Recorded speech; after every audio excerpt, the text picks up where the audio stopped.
Hello, everyone, and welcome to the 11th episode of the Mental Hygiene Show. I am Anjali Aloria, your host for today and campaign ambassador for hashtag Mental Hygiene Monday, a campaign initiated by Mental Hygiene Monday and powered by the Arts Cure. Today, we will be talking about the topic for today, which is power of self compassion.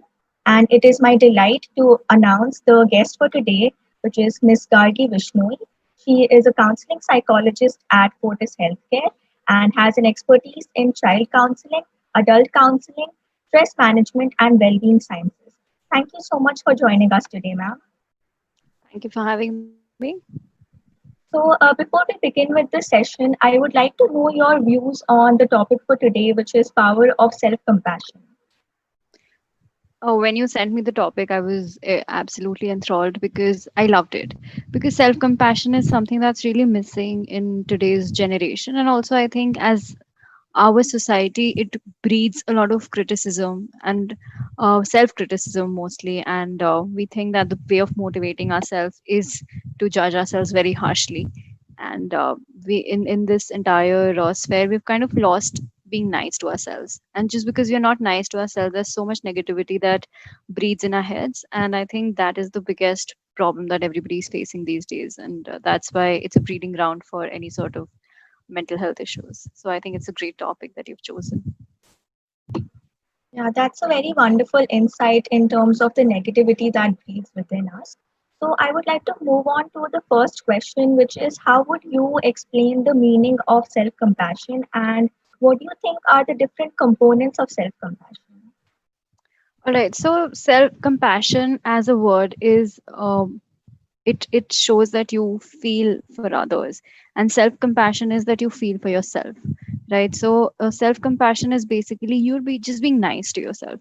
It in the most layman terms. So today, what I'm going to do is I'm going to explain everything in very layman and an everyday um, colloquial language because it's important for our viewers to understand, more important for everyday common people to understand what this area of mental health it is. So self compassion is basically you just simply being kind to yourself, you being nice to yourself, you listening to what your mind has to tell you, your body has to tell you, and not being overly critical, overly judgmental about things that you're doing, not indulging in self-deprecating behaviors, not indulging in constantly berating yourself in your head and taking a stand for yourself in your own head, thinking of yourself as deserving human being, to get all the care and the attention from people, and deserving of love and validation from others, and most importantly it's validating your own existence, your own reality. So it's also kind of, how you would treat a friend, how you would treat somebody you love, how you would treat your parents when they are feeling down and about. So I think that is what really self compassion is. And the component that first that comes to my mind, because I had to research on the components myself. So it's a wonderful topic. So it's self judgment and it's self kindness. So self judgment, of course, judgment, we know it's sort of a word that has a negative connotation to itself, that we look at others with a certain sense of bias, a certain sense of harshness. So self judgment is not what we have. It's versus, right? So it's self kindness versus self judgment. So you don't have to look at yourself in a way that, oh my god, I just couldn't do this, and why can't I do this, and why do I always have to go wrong? And instead, you should look at yourself in a manner that, okay, that's all right if I couldn't do it this time. Maybe there were not enough resources available. Maybe there were not, my circumstances were not, flattering enough for me to conduct this. So this is self kindness versus self judgment. This is the first component. Moving on, it's common humanity versus isolation. So basically, you have to feel that you're a human being. You have to humanize your experience. You don't have to look at yourself like a mechanical thing. You don't have to look at yourself like somebody who's isolated from the entire human species. You are bound to make mistakes. You're bound to feel sad, upset, and so this is what is basically isolation versus common humanity. That the major definition when we say that is just human. When somebody makes a mistake, when we try to sort of placate them, we tell them that it's only human for you to make mistakes. So why are we judging ourselves so harshly? So you also look at yourself as being human and somebody who's not faultless or invincible. And lastly, the third component is, and I think it's a very important component, which is mindfulness and over identification. So, what is over identification? That you take things too personally, like you take them as if something did not happen, you take it too personally. You don't have to over identify with the situation. Okay, there were certain things that were in my control. Not everything was in my control. So oh, I hope it makes sense that over identification is basically thinking that everything was in my control and I messed it up. I was wrong. So this is not what self compassion has. Instead, what it has is that you are mindful, and being mindful is not simply meditating and sitting and closing your eyes. Being mindful is knowing what is going on in the present moment. Mindfulness is all knowing that all the forces that are acting in collaboration with each other for a particular event to happen. So these are the three components. Thank you so much. That was an extremely detailed but at the same time very simple explanation. So yes, it also happens that many people might have heard the term self-compassion, but they don't really know what it means. So I think from this the viewers can know that it comprises of kindness, mindfulness, and at the same time realizing that at the end of the day we're all humans and we're bound to make mistakes. So there's a misconception that people might have that self-compassion is similar to being either selfish or self-obsessed. So what would you say to deal with this misconception regarding self-compassion? Right. So I would give you a small example. So if there you have food and your stomach is full, and there's somebody else who could use that food up, but you keep it to yourself and you don't give that person a food. That's being selfish. But self compassion is not selfishness, because self compassion is okay, I am also hungry, so I will need this food too. So selfishness is basically that you put yourself number one in all circumstances, even when you might not require to be the top priority, right? So we have to understand that having being nice to ourselves, having kindness towards ourselves, has nothing to do with selfishness or being self obsessed. Again, self obsessed is that looking at at every situation through your lens, putting your stamp on every situation. For example, something is happening on the outside and you look at it, oh my god, this happened with me also. Okay, but that's it has nothing to do with self compassion, right? Being self obsessed is somebody who shows narcissistic traits, which means that excessive self love, which means that people prioritize themselves over everybody, and it does not matter what the need is, what the requirement is. So, self compassion, of course, it's just being nice, it's being kind, it's showing yourself the same love and respect that you would show somebody who you love. Whereas selfishness is completely, on a different spectrum. Selfishness is just one extreme wherein you look at nobody else, you look at nobody else's needs or their wants, their desires, and even when you have everything fulfilled for yourself, you wouldn't consider sharing it with people. And self compassion would simply be that okay, there might be something that you would need from me, but I need it too. So this is the difference, that uh, I will prioritize myself because this is what I require right now. It's basically just about what you require, what you need, what your mind needs, what your heart needs, what your soul needs. So I think these are completely different things. And I know there's a lot of guilt that comes in wherein people might want to think about self compassion, is because we've been taught this way. Just like I said in the very beginning, that we are not taught self compassion, we're never taught to be nice to ourselves. I don't know how many people watching this today would relate to our parents being very harsh critics of us as children, wherein they said that we're just saying this to motivate you. No, we're not being negative. We're just trying to, kind of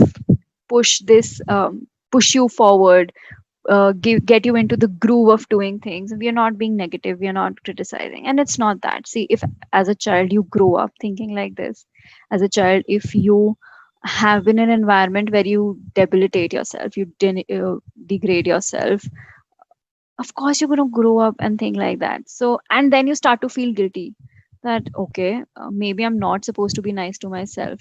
You feel guilty because you've never grown up feeling that it's okay to be nice. So that's the difference between these two words. Yeah, thank you so much for that answer, because that not only clarifies the distinction between being selfish or self-obsessed versus self-compassion, but it also tells us where these misconceptions actually stem from, because we're taught in a certain way. So now that we Absolutely. know what exactly self-compassion is, could you also tell us that what could be the benefits of practicing self-compassion, and how can it help us to strengthen our mental health? All right. So this is very interesting, and I would like to answer this question by giving all of you an example that when a child is learning to walk, when there's a toddler, 1 year old, 18 months old, and the child is learning to walk, how do you treat that child? I mean, when the child gets up, are you clapping? Are you cheering the child on? Or if the child falls down, you say, are you a fool? Are you stupid? Why don't you just get up? Can't you just walk? So I think most of the people will be able to answer that you try to encourage the child. Why? Why? Because it helps the child develop a certain confidence. So if we are nice to that child who's taking the first steps, what is the problem in being nice to us? And tons of researchers have shown throughout time that negative attitude does very little to strengthen attitudes, strengthen beliefs, and foster growth. It has very little to do with any sort of positive mental health, right? So, and I have seen personally, a lot of people have approached me that these kids have grown up in a very negative environment and grown up in an environment which taught them to berate themselves, and you have to hate your body to lose weight. Yeah. So this way, another example that there are two sets of people in front of you. There's one person who loves their body and they want to nourish them and make it fit, nourish them properly and make the body fit. And then there's another person who hates their body because they think that they're fat and they are unattractive. So these two people, even if the person who hates the body and is being really bad, mean to themselves, even if they're able to show better results, tell me who's happier.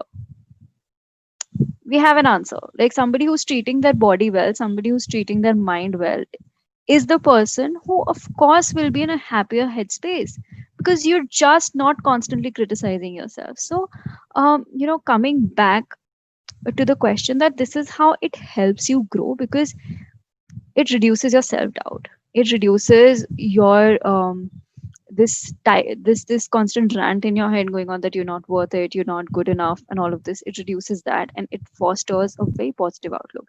And then you're just not an irritable person. Somebody who's being constantly criticized, somebody who's not nice to themselves also, you can see it in their outlook, you can see it in their behavior. People become more cynical, they become critical of others also if they're critical of themselves. And we see this especially in women.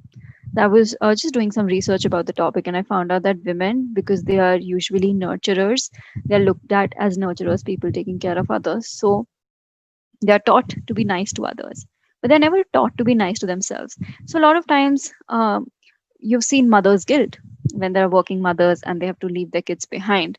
They are riddled with guilt, but they are not kind to themselves, thinking that, okay, I have to also contribute to the finances of the family. I am looking at making future of my child better. And if they are not kind to themselves, what do they suffer with is a lot of guilt, a lot of anxiety, and some people also get into depression because they are unable to juggle with these roles. So I think that would be it. And how to strengthen, I mean, your question was how can self compassion be used to strengthen one's mental health. So exactly, if you're nice to yourself, if you're constantly uh, pr- uh, saying good stuff to yourself, if you are motivating yourself, like I said in the beginning also, that if a child, you're teaching a child how to uh, try to walk, and if you're just not nice to the child, so it's just use the same analogy on yourself and you'll know that how it strengthens. I think that was very well explained, especially in terms of it's not just about the outcome, as you gave the example of weight loss, but it's Right. actually about how it makes you feel. So I Exactly. think that really explains the importance. So, for someone who's actually struggling with low self esteem and low self confidence, who find it difficult to be kind towards themselves, so what would you suggest to them in terms of how can they practice self compassion? Right. So on the days of lack of motivation, that's why discipline was introduced. Okay. So I would always suggest that if you're somebody who's struggling with mental health issues and low self esteem, low self worth, it is always very essential to make it a daily practice to foster self compassion in a way that you tweak your schedule into being nice to yourself. I would say that you should compliment yourself on a daily basis. You should celebrate your little accomplishments, wherein you also are being nice to yourself. And honestly, again, I was researching about the topic, and what I found out was that a lot of times uh, people who have low self esteem also use self compassion in a very negative way. So it becomes a sort of an escape because okay, I don't feel like going out, so I won't go out, and I'm feeling low. So it's like a vicious cycle wherein you don't want to take some steps because you're just identifying the problem, that okay, the problem is not just with me, it's with the environment. So you sort of attribute a lot of things to the environment, so you yourself don't take steps. So it's a very vast topic when we talk about low self esteem and when we talk about self compassion. So it does relate to certain level, but at the same time there's a lot to explore here, so we cannot be exactly direct as to somebody. We can't completely always say that somebody who has low self esteem is somebody who will find it difficult to show any sort of self compassion, because a lot of times people with low self esteem are the ones who are able to deal with it better because they are able to attribute um, negative outcomes, or they are able to attribute something which is something that they didn't want to outside world by showing compassion to themselves and by overly not taking the responsibility. So this can go both ways. So the only thing that I would suggest if somebody is really going through this and wants to work on their self compassion is write down things. Writing really helps. So if you write down your compliments, if you write down how you've done some good stuff in the past, how you overcome some obstacles, that would be a good place to start. And once you are at a place where you can acknowledge, maybe not feel completely confident, but maybe a place where you can acknowledge that yes, these are the things that I've done right in the past, you'll be able to be nicer to yourself, that okay, maybe I deserve this compassion, because a lot of times we think that we don't deserve it because we haven't achieved things enough in life. So that's that. Yes, I think this would also give our viewers more clarity as to how self-compassion could also, go both ways. So that's extremely important. And I think even what you mentioned in terms of writing, so for the Mental Hygiene Monday activity for this week, the participants actually are working on writing compassionate letters to themselves. So that actually goes along with what you mentioned. So That's I would lovely. also Yes, thank you. And I would also like to ask you that, apart from writing, are there any other ways in which one could actually build upon this habit of self compassion? Right, of course. So, not just writing. See, you have to make constant reminders. You can talk to yourself in a very nice way. See, some just talk to yourself like you would talk to a friend. And I always suggest everyone who comes to me with such problems is that talk to yourself in second person, number one, and then talk to yourself loudly.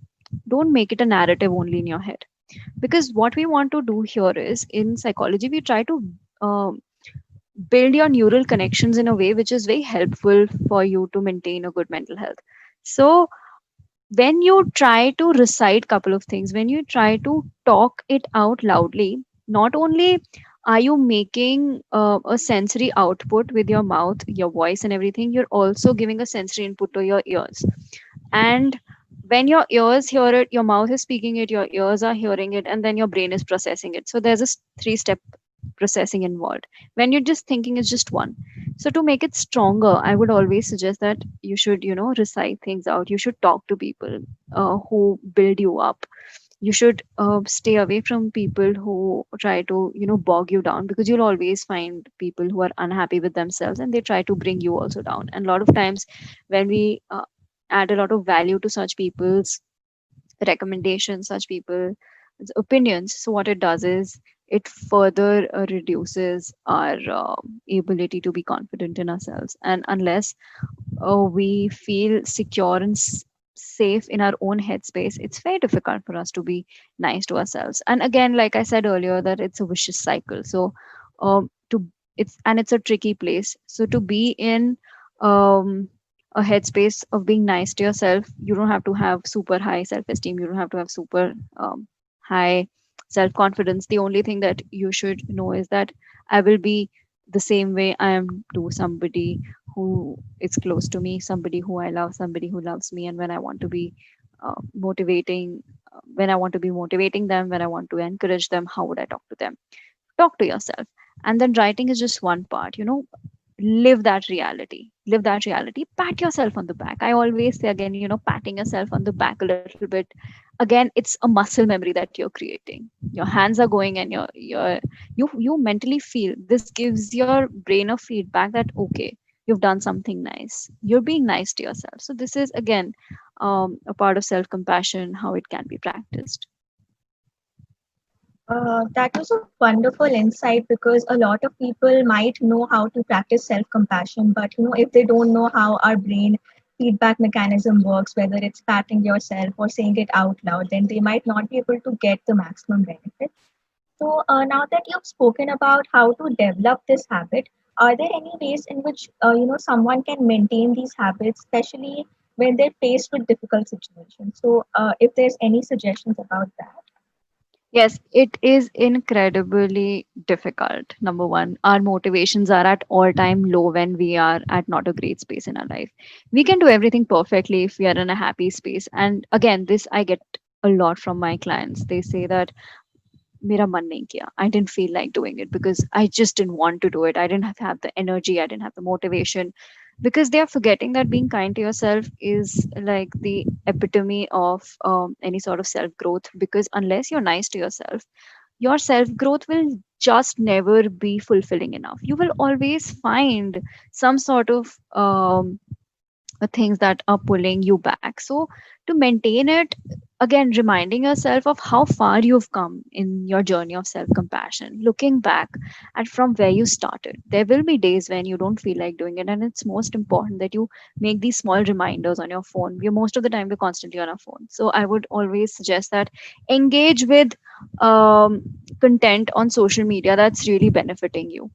Engage with content that is directed towards your mental health, content that nurtures your mental health, something that doesn't trigger you.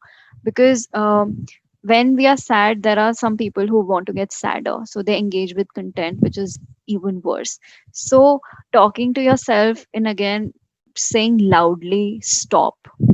When you are in this diatribe, like you going in on and on in your head that I'm not worth it, I'm not good enough, whatever, it's becoming difficult for you. So just loudly say stop, don't do this, this is not helping your mental health. Or just ask yourself this question, that is it helping my growth, is it helping my mental health? And you'll get an answer.